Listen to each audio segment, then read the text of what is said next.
Hi, my name is Michael Bean. This is your myfreeactingclass.com lesson for Thursday, July the 30th. Oh my God, where did July go? It's almost gone. Thank you so much for showing up in the middle of a heat wave, by the way. Like, represent, man, like, this is going to be, of course, like, even more fun in the fall when, like, we all want to be inside. But I'm so pleased that some of you keep showing up day to day. It's great. Today, we're talking through story questions. I just posted the video from the voice work part 1 yesterday with Liz McLaughlin. So if you weren't able to catch that, or Michelle Kreber, who is here on Tuesday to talk about voiceover work part 1. Those are both on the YouTube channel. You can find the link. Just go to myfreeactingclass.com, and you have to do a little bit of clicking because I haven't made it like super intuitive yet, but I will. It's on my list. Let's jump right into story today. We're going to be looking at 2 short scripts. I want to show you how quickly and easily we can go through this. So my challenge for myself today is, without talking too fast or being too crazy, can we get through 2 of these? Because we often just get through 1. Oh, also, okay. Tomorrow, as far as I know, we have producer Tina Payme joining us. And next Tuesday, actor Emily Tennant, so a very successful local working actor who came in as a guest maybe 3 months ago. She spent the first 3 weeks of July as the lead in a film. And so she's going to come in and talk to us about what that experience was like and what it's like being an actor on set during COVID while it's still fresh in her mind. I'm so super stoked for that. Then Liz is going to do voice work part 2 on Wednesday, still figuring out what's happening on Thursday. And Michelle is going to come in on Friday because she's off traveling, and we're back Friday to do voiceover part 2, where we'll actually get to workshop some scripts. Okay, let's get right into this. So the first one we're going to look at is the teen script. This is from a project called Earthsea. Oh, who do I need? I need Vetch, Young Wizard, and Ged. Better find some folks who are going to read for me. Who wants to do some of this reading? Not Christina, because I know her voice is going. Who wants to read one of these roles? Yeah, Eve, great. Eve, you can be Vetch, who I think is, I can't remember. I think Vetch is mean. We'll see. Joseph, you can be Young Wizard, which is the part that we're reading today. And Elaine, was that you wiggling, or do you want to read one of the roles? Okay, no, Nikki, you wanted to read one, right? Okay, I just wasn't sure who was waving hands and wasn't. Good, so Nikki, you read Ged, who I think is the lead of the show. Eve is going to be Vetch, and Joseph is going to be Young Wizard. So you all need to unmute yourselves. Oh, and I'm going to need a Jasper. So Elaine, if you want to read Jasper, Jasper's the magic guy who's trying to show everybody up, and it's kind of neat. So interior refectory, which if we looked this up, we would find out, right? There's no excuse not to know, because 30 seconds and Google will tell you everything. We'd find out that this is part of a large school. A refectory, I can't remember exactly what it means, the hall outside of the classrooms or something like that. So you look it up and you'd be like, oh, okay, cool, refectory, wizard's hall, night. Ged and friends push their way through a crowd of students. Come on, out of the way. We've been on a steady diet of words for the last 3 months, and I want something you can actually chew. Jasper's going to summon something. Good, but can you sound a little excited? Jasper's going to summon something. Like a little more excited? Jasper's going to summon something. What? The young aristocrat's condescending to put on a magic show? They say he's doing it for Penelope. Is that so? Good. Now, if you're reading Young Wizard, right, these are the only audition sets for Young Wizard. It's basically here just to give this piece of information to the lead, right? That's the reason that this is written. Now, even though it says end here, and if everybody could mute yourselves again, because I'm getting weird feedback from somebody. There we go. I will just do it for you. we would still read this crossed out part. And sure enough, Penelope is watching with admiration as Jasper makes a white tree spring up out of the stone floor, its branches touching the ceiling and golden apples springing from them. Then a white bird flies out of the tree with a tail like snow, and suddenly the apples turn to fire and float out into the room. His audience cheers. As Ged watches in envy, Jasper catches his eyes and smiles. Care to try something, blacksmith, making sparks fly? Some students laugh. Sorry, Jasper, I'm not going to do that. But you know what you should do for an encore? Try pulling the broomstick out of your ass. And everyone cracks up. So these two are enemies. If you're playing Young Wizard, you don't necessarily have to know that, but it is useful information. Here it is. And so what we've got here, if you're a Young Wizard, is Jasper's going to summon something. And they say he's doing it for Penelope. So your lines are not complicated. These 2-line auditions are the hardest. And you will, that's sort of, in my opinion, I'm like, oh, they're very hard. Because if you're a little bit off, or you're a little bit like extra nervous, and you haven't taken that second to like get grounded, and you're a little bit nervous for the first 5 seconds, your audition's suddenly over, and you're like,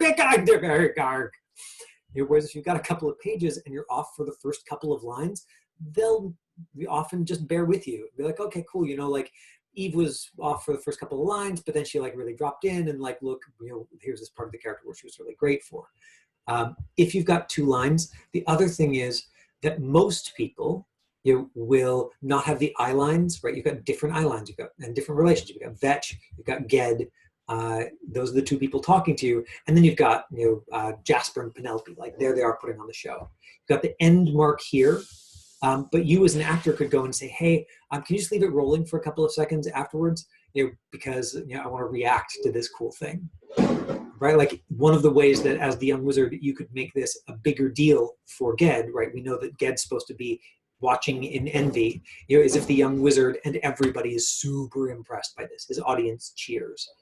Right, so we've got that information in the script. So your moment after is basically written in for you. They've just put the end mark first. And you can always go in and ask. The worst that they can say is, no, we're not going to do that. Like, we're going to cut right after the scene, which probably just means that a couple of people before you tried to do the reaction and made a bunch of faces like, oh, and they were like, oh God, that's so fake, cut. Like, let's never watch anybody do that ever again. But you can always ask.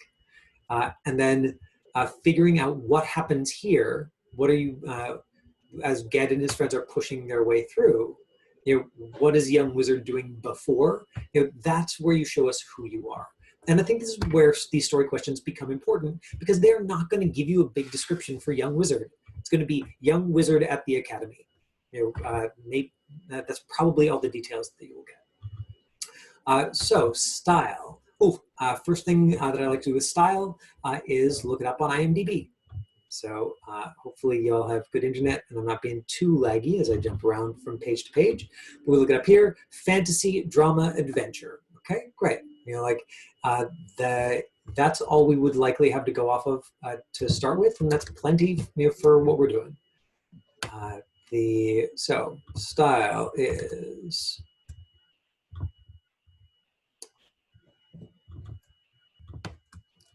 fantasy, drama, adventure, MDB.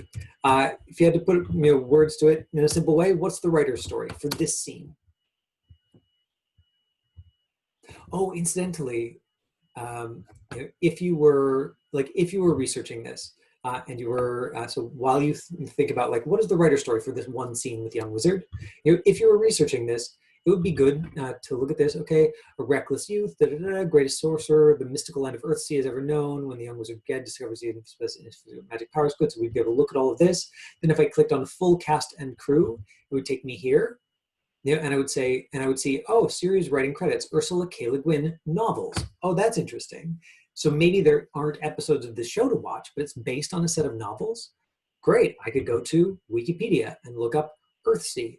The Earthsea cycles, also known as Earthsea, is a series of high fantasy books, etc., right? Would not take more than a couple of minutes, to do some research and find out probably lots more than you actually needed to know about what this is and what kind of school you are a wizard in. Now the other thing that typically I would do, is I would follow this series directed by to Robert Lieberman, You can see here I've highlighted Earthsea, which was shot in 2005. I always use really old scripts so I don't get in trouble with anybody for copyright. Or not always, but like I have a lot of old scripts in my archive and I dig them out for this. And then I look at what he directed before. And if I was really wanting to do that extra level of prep, then I would take 5 minutes, and we're not going to do it right now, but I would look at some of these shows to go like, okay, what is it about his style, or what is it that Robert Lieberman, what is it about Robert Lieberman that made them say, yes, this is who we want leading this project. We want it to look like and feel like his stories. And so we might have to look at this episode of Jake 2.0. We might have to go look at Second String, which, there's a trailer on there. It's like a football movie. I looked at it quickly and it's like, okay. But probably we'd have to look at multiple things to get a sense of his style. And that's just if you really want to do extra homework. I don't think that's necessary. I think that for the purpose of what we're doing, also for the purpose of a 2-line audition, that probably you're good with fantasy, drama, adventure. Now back to this. What's the writer's story for this? Right? What's the writer giving you if you're the young wizard?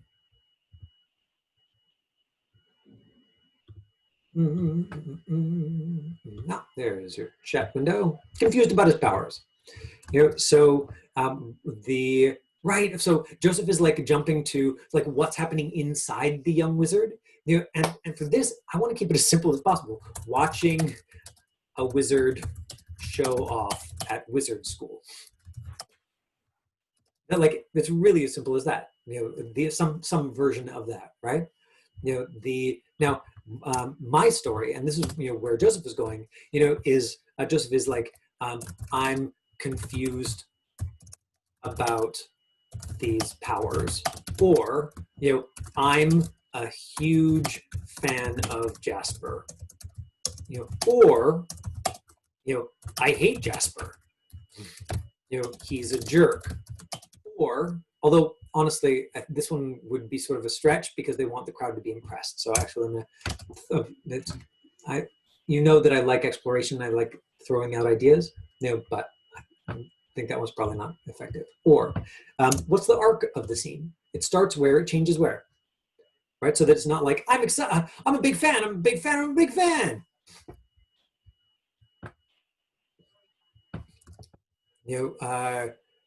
Right? So maybe it starts with like, if we're doing, it starts with confused and goes to impressed.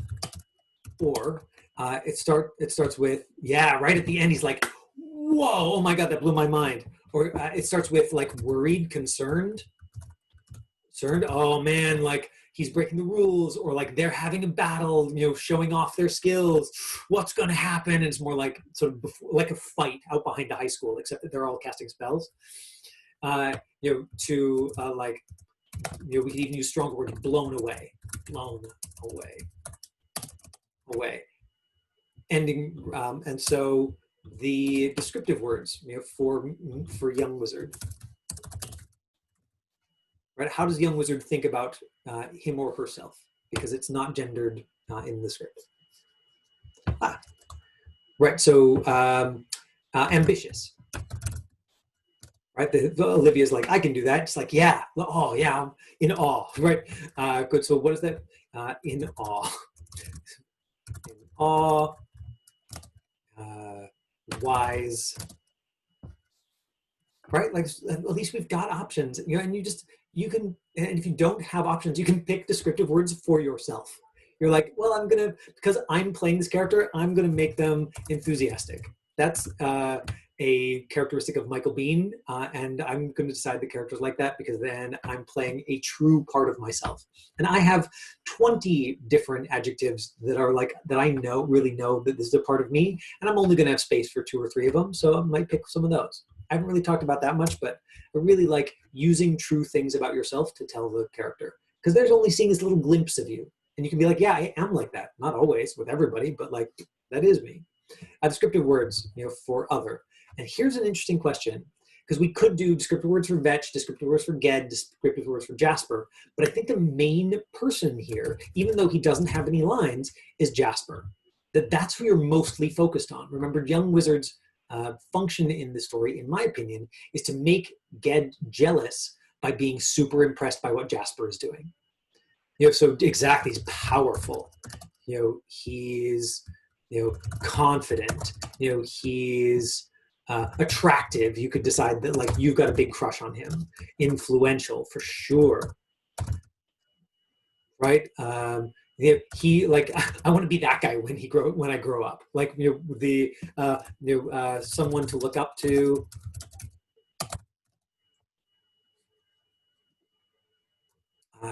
Right, whatever that word is, if we put it in a single word. I mean, we're not writing an essay, so it doesn't have to be in perfect words.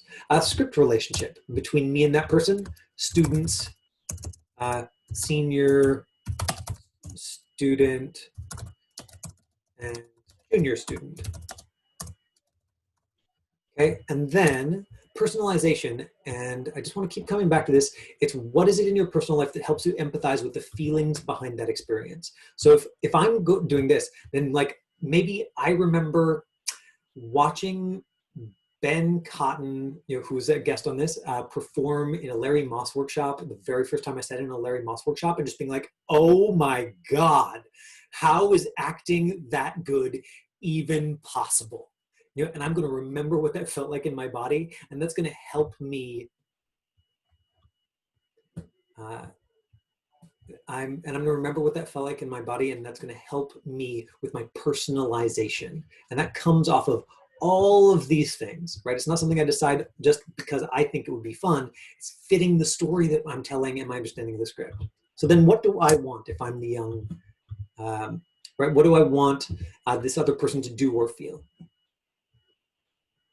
Right. Yeah, Nikki, that's a great example, right? So it might be like a famous actor you've just seen on TV and been like, that's amazing. As long as it has big feelings for you, as long as it's really like real for you, you don't want it to be a general idea. You just want it to be something really that activates you emotionally when you invite it into your body. And so what is the personal life experience that helps you empathize with the feelings behind the character's experience? So what do you want? If you are a young wizard,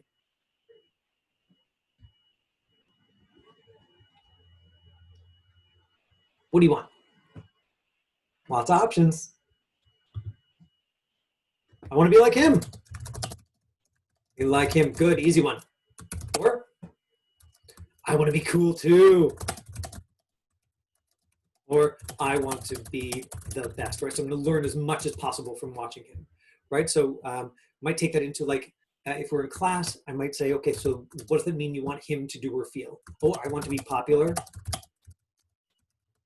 And so we might follow that into like, okay, so I want Jasper. So then my objective phrase often comes from, so remember, objective phrase is just like very few words, very simple words, emotionally charged, and the measure of whether or not it is effective, is whether or not it activates you emotionally. So it might be something as simple as "You're amazing." Right? I'm saying that to Jasper. You're amazing. Or not, or maybe it's like, oh, I want to do that. Or I can do that. Yeah. Or you are inspirational. Yeah, right? Love that word. It's just got so much feeling in it. Can you imagine saying that to be somebody? Or I want to be like you.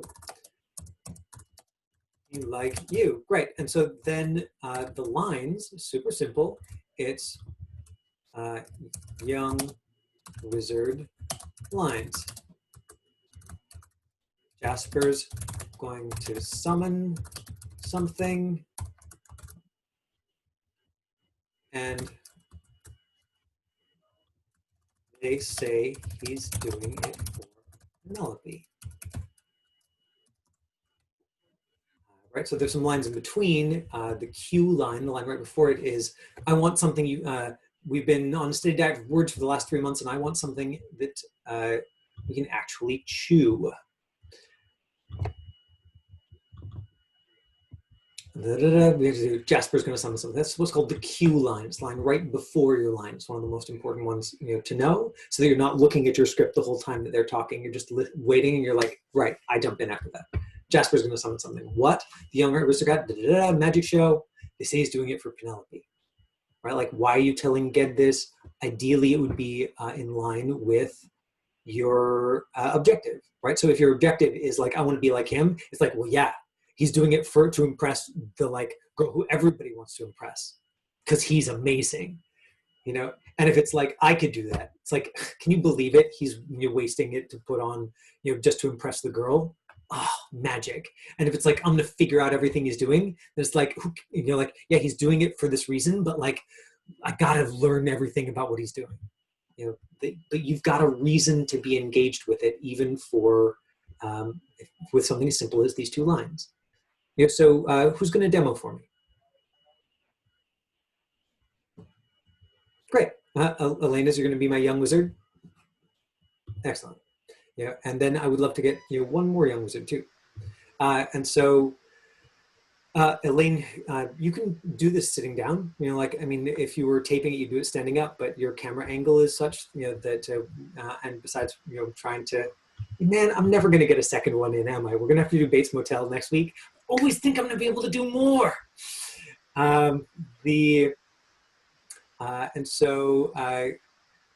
Which of these objective phrases is interesting to you? I will put them all into the chat window for you. Right there.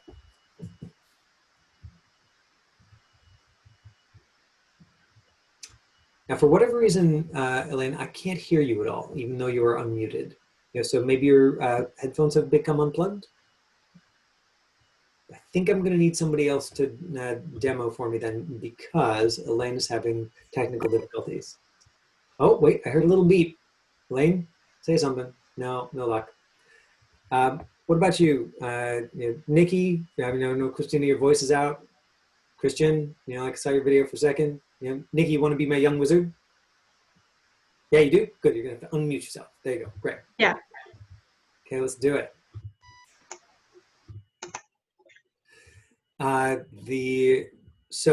Which of these objective phrases is interesting to you? Probably, you are inspirational. You're inspirational, good. And so, and then you don't have to tell me who it is, but do you know who it is that you would be saying that to? Like who you genuinely feel or have felt that way in a really strong way? Good. So, so pick your eye line for Jasper, which is not me, because I'm going to be saying the other lines, and so look at that eye line and say, you are inspirational, and risk going too far with it, because, this is just you getting into the feeling before the scene starts. Okay. You are inspirational. Good, yeah, good, exactly. And you see how her face lights up? And so that's where you want to start. And you could do that with a self-tape.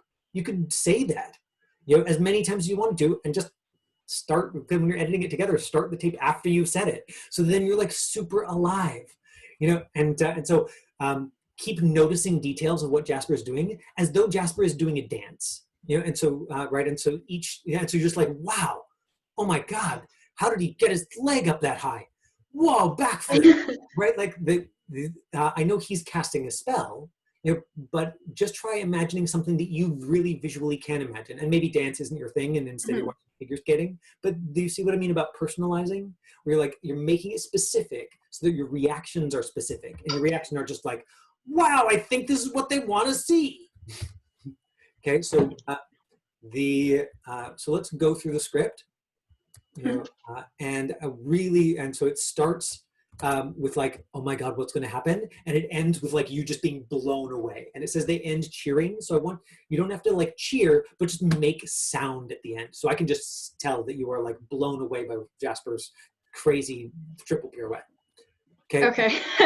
Good. So look at Jasper. Say, you are inspirational. You are inspirational. Good. And then when Vetch does his first line, just act like you've been bumped out of the way because they're coming to talk to you, and then talk to me on the other side of the camera. That's your eye line. Okay, like here? Yeah, exactly. Stand by, and action. Hey, come on, get out of our way.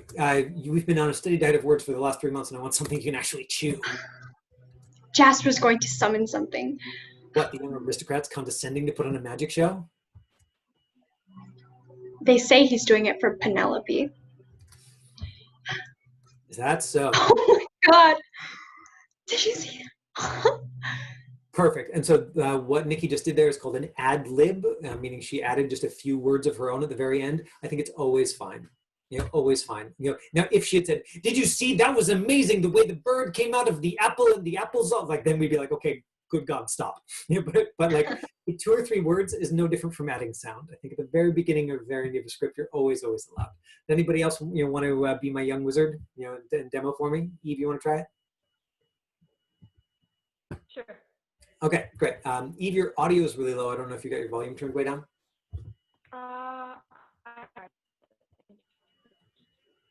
Technology. Ooh, look at you. You're louder now. Are you? Which one of these objective phrases is interesting to you?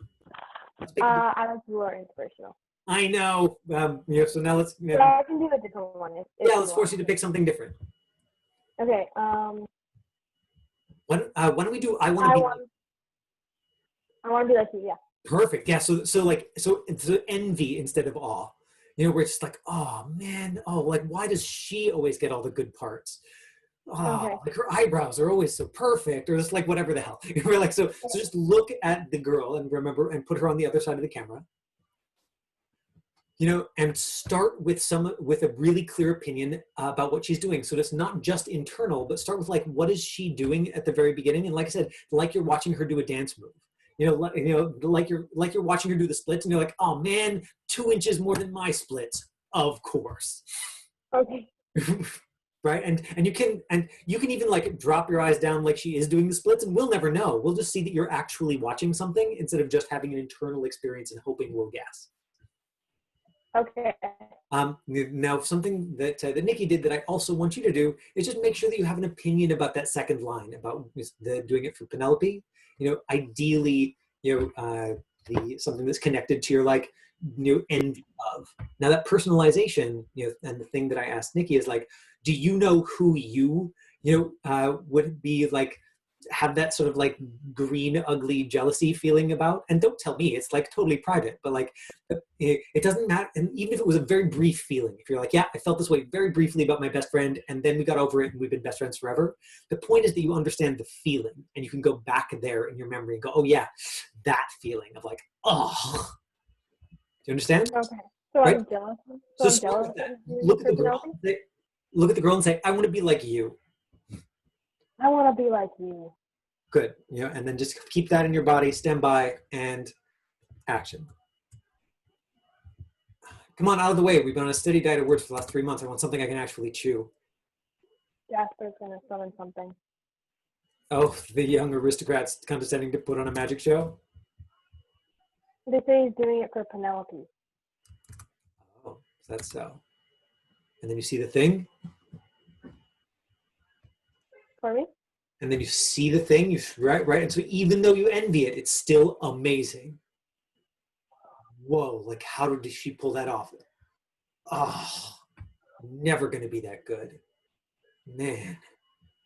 Right? So we still realize the writer's vision, which is that like, and the reason that you're there in the script, which is to like make Jasper more amazing. Even though it like twists you up inside. Totally different approach to it. And then they can decide what they want. Like if it's a darker or more sort of, if the audience is like older teens, then probably they're going to go with your version, right? They're going to go with like, and if the audience is younger, then they're going to go with Nikki's version of like, oh, magical, right? Yeah. And there's no way to know. You got to go with like what feels right for you in terms of telling the story. Okay. Man, 4 o'clock already. Whew. All right. Eve, thank you so much for being my demo. I will save Bates Motel for next time, and then we can have Elaine, who will, by then have all of her computer issues will be solved, and then we can have the mean lady yell at her and almost hit her with a car. Great. Let's wrap it there. Like I actually have to run and do other things. I love staying to answer questions, but I don't think I have the time today. Thank you so much for making time to come on a hot and sunny day. If you unmute yourself and say bye, no lend things. Thank you. Bye. Thank you. Bye. Bye, everyone. Bye, everybody. Bye. Bye. Love them.